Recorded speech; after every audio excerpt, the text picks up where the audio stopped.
Halo semuanya, kami dari kelompok yang beranggotakan Muhammad Adam PS dan Nelson Manalu.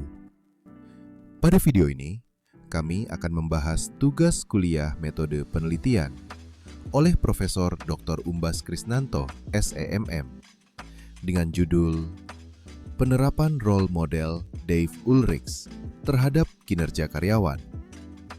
Mari langsung kita simak pembahasannya.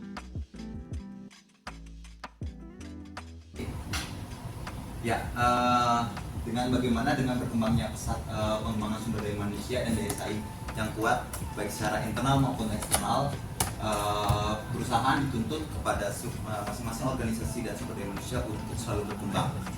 Yang bagaimana kita BNI Multifinance ini memiliki saingan-saingan yang cukup banyak ya, yang mungkin dari teman-teman sudah tahu seperti Mandiri Tunas Finance, Mandiri Mega Central Finance, terus nanti biasanya ada Bagus Auto Finance.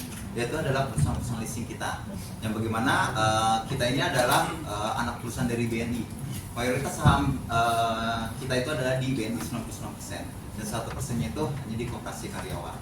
Seperti itu. Dan tujuan penelitian ini saya sendiri bagaimana sumber daya manusia employee yang ada di masing-masing divisi, masing-masing departemen yang ada di BNI Multifinance itu bisa berkembang dengan beberapa variabel yang ditemukan oleh Dave Ulrichs ini.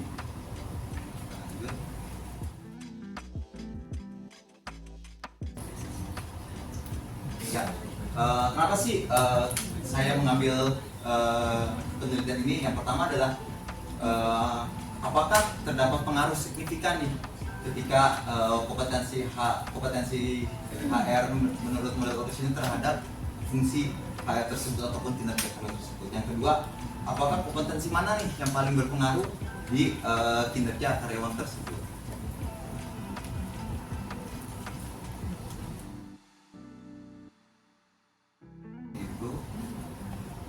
Nah, manfaat harapan saya untuk membuat penelitian ini yang pertama secara teoritis memberikan kontribusi akademik dalam pengembangan model kompetensi SDM di Indonesia. Untuk praktisinya menjadi masukan strategis bagi manajer human resource untuk pengembangan SDM yang berbasis kompetensi.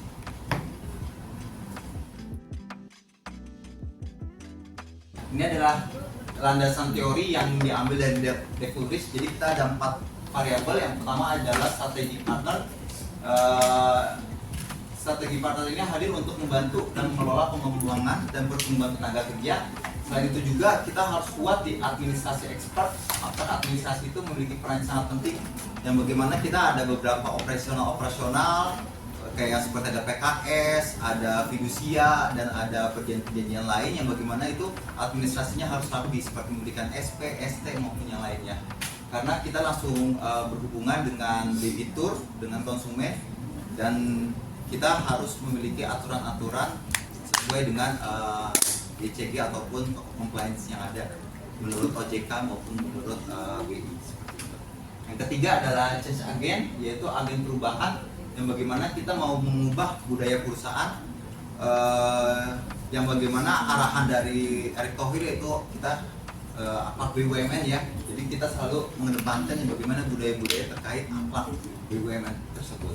Yang keempat adalah employee champion, yaitu yang bagaimana kita mengubah agen perubahan, mengkaji budaya-budaya perusahaan ini menjadi memperbaiki untuk profesional per personal ataupun karyawannya.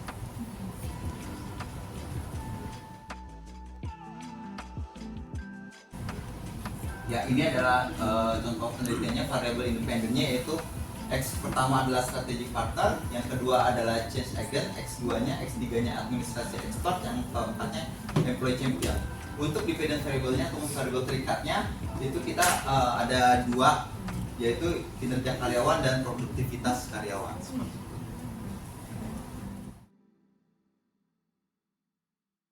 Untuk langkah-langkah penelitiannya saya mengambil metode kuantitatif yang bagaimana pertama kita menentukan masalah dan rumus masalah, menyusun kerangka dan teori hipotesis, kita menentukan populasi dan sampel, kebetulan sampelnya yaitu karyawan-karyawan internal yang ada di PT Winity Finance, menyusun dan menguji instrumen penelitian, mengumpulkan data. Seperti yang pertama adalah kita menyebarkan kuesioner, kita kumpulkan, mungkin tools-toolsnya mungkin akan diperbanyak melalui, mungkin kalau saya dulu menggunakan SPSS seperti itu.